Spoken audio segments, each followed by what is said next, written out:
Cette église est un corps qu'on ne voit pas, mais il est représenté par des églises visibles que nous appelons les églises locales.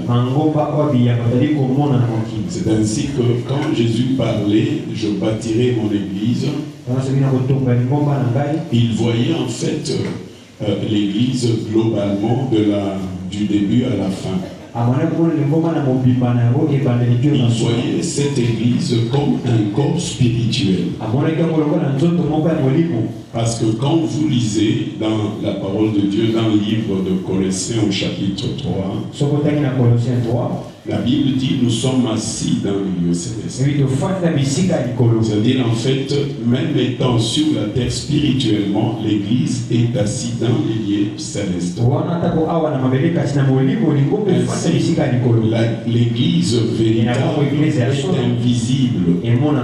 C'est-à-dire parce qu'elle est spirituelle. Maintenant, elle est matérialisée sur la terre par des églises que nous dirigeons. Et cette église qui est invisible ne vient pas de la terre. Elle vient de Dieu. Parce que quand vous lisez dans Matthieu chapitre 16, verset 18, nous aimons beaucoup ce verset, il avait été posé une question aux disciples qui suivaient le Seigneur. Qu'est-ce que les autres disent de moi? Ils ont donné des réponses par rapport à ce que les autres disaient.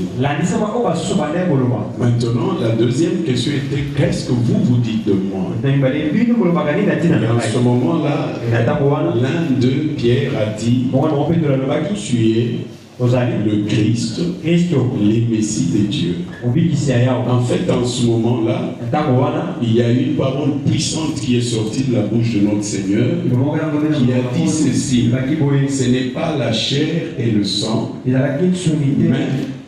c'est le Père qui est dans les cieux qui t'a révélé ces choses.